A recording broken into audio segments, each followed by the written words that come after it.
Nah, kenapa kemudian sekarang ada Yahudi, ada Kristen, ada Islam, dan ada yang lain? Ada 3 agama besar di dunia ini yang sering kita sebut, kalau kita mengacu kepada 3 agama besar ini, mulai dari Yahudi, kemudian Kristen, dan yang paling terakhir adik bungsu namanya Islam. Kenapa penyebutan nama Tuhannya nyaris sama? Yahudi menyebutnya sebagai El, karena Ibrahim. Taurat menyebutnya Abraham, Injil menyebutnya Abraham, Quran menyebutnya Ibrahim. Ibrahim bukan bangsa Arab, jangan terkecoh. Ibrahim itu bukan bangsa Arab. Kalau Ibrahim itu bangsa Arab, berarti bangsa Yahudi juga Arab. Bukan. Ibrahim itu berasal dari Mesopotamia, yang kemudian sering kita sebut sebagai Irak hari ini, atau dulu sering kita sebut Babilonia. Ibrahim lahir di satu tanah yang bernama Ur Kaldania. Kemudian Ibrahim menyeberang ke Mesir, maka Ibrahim disebut dengan Abraham. Abraham di dalam bahasa bangsa-bangsa Nabi yang terdahulu artinya orang yang melintas. Apa yang dilintasi? Gurun.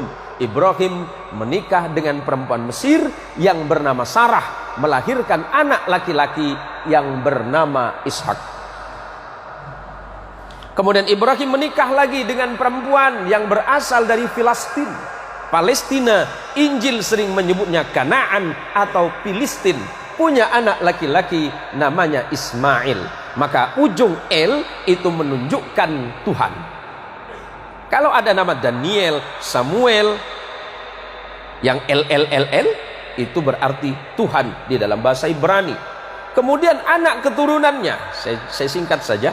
Ibrahim punya anak namanya Ishak, menurunkan anak laki-laki namanya Jacob di dalam Injil. Quran menyebutnya Yakub. Kemudian Allah menyebutnya Israel, Injil menyebutnya Israel. Ezra artinya kekasih, El artinya Tuhan, karena Yakub adalah kekasih Tuhan atau kekasih Allah. Yakub punya anak 12 orang bersaudara yang sering disebut sebagai Bani Israel, karena anak keturunan Yakub. Yakub disebut Israel, anak Yakub disebut Bani Israel. Siapa? 12 orang. Yusuf bersaudara, abangnya Yusuf bernama Lewi. Lewi punya anak namanya Imran. Imran punya anak namanya Moses. Dalam Injil, Quran menyebutnya Musa. Dan punya adik yang bernama Harun. Adik Lewi namanya Yahuda, yang kelak menjadi cikal bakal nama agama Yahudi. Yahuda punya keturunan terus, salah satunya bernama David. Di dalam Injil disebut sebagai the King of David. David punya anak namanya King of Salomo. Al-Quran menginformasikan sebagai Sulaiman. Sulaiman punya 2 orang anak yang kemudian tidak jadi nabi, tapi keturunannya ada yang bernama Imran. Imran menikah dengan Hana. Hana dan Imran punya anak yang Quran menyebutnya Maryam, Anda menyebutnya Maria.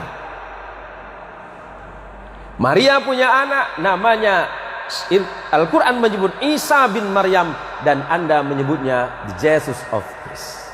Sederhana, Pak. Kenapa berbeda? Itu masalah iman saja.